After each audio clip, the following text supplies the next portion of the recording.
कपड़ा पपना मार ले रे माई। अरे जल्दी रे तनी मकवा चाटा दे दी हो दो गलाऊ। अब दे दे मुए पागल। आयो बाबू मुसला के ना ऐसे फांसी को काट। ओ पागल बे रे कौन कह दे तार लड़का के मेरा ए तो बात पागल तो के पसंद आ गइली हो तो के पागल पसंद बाबू। अरे अब तो के काहे के भी आइली हो बाबू। अरे हो नंदलाल वो सुनिहा त मोय नंदलाल वो घर हम खुद जाके कहब खुद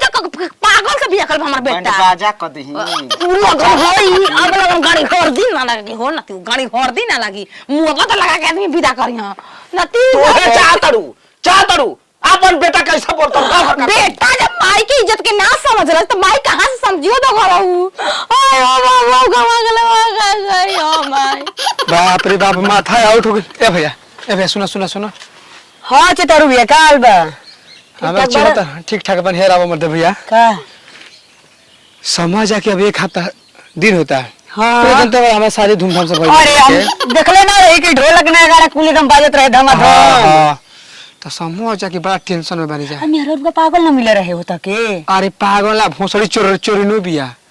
पूरा गहना गिरो लेके भाग हमारा तो लवर रख लेबे अब पता चलो कि हेरे भाग ले हो हमरे ले भेटाई रहले रस्तिया में ठुमुक के केन का तो चलत रहलिए ले रहलिए कुछ हो बेग होग। अरे मेरे क्या हो गया बताओ ना भाई। इन्हीं तो भी कह लिया इन्हीं हां अरे बाप रे बाप पता चल की है ए रमेश सर जी ए चुनन जी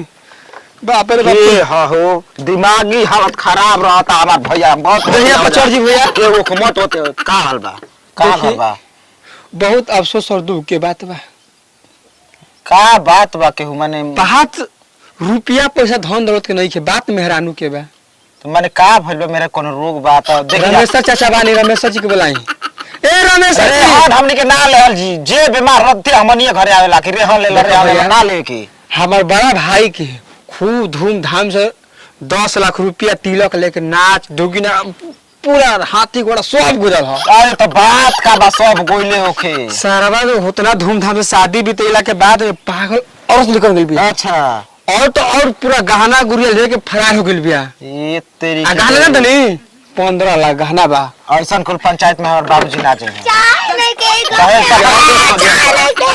अरे चाय नहीं खे अब जी आज बड़ू कलेक्शन करे लगा जी की दे कैसा बात हां हिरे दादा भर से कह दस कि सारा चुलवा के शादी बियाह के तू ए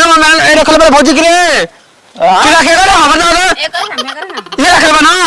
हां बोले के ये लगाओ तो भैया मेरे फोन कर दे भैया फोन लगा बियाह कइले बाटे कहती है बियाह कइले बा हम कुछ जानते नहीं खे ई कहत हमर भैया के मेरा ई छिनार हिया ये भैया लगा गाना तो तोरे फैसले का गाएगा पक्के सोखी हम गाना माई के दिल भैया गाना हम भैया के गाना तो माई के दिल बनी इहो भैया मातार बोल तू आज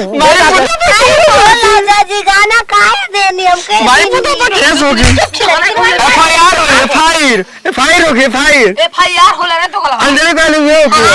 फायर जाना घर में केहू शिक्षित नहीं खे एफआईआर के फायर कहता जा 10 लाख 3 का मिलल बता ऐसा नहीं छिना ना मिले अपना नोट कबार जाम गोइल रतिया तो ना जाम अरे रुको हो हौके छिना तड़ू ई कच्चे ना के त ई काम छिने भुगटा में जमला पाता लगे के चल चाचा देखा बात ऐसा बा कि हम सुता रही हां आ ई कनिया तू ही रहो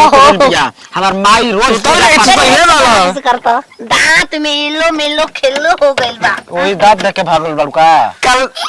बारे भोज बात में अपना पाना करता खाई ना हो फ्री के एगो और वो खाता हो उठा के लिए दुकान के बुझा गई ले रे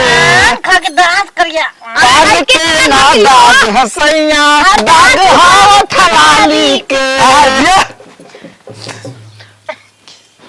ओनिया लगेगा ए चाची हमार भौजी को बुझ गए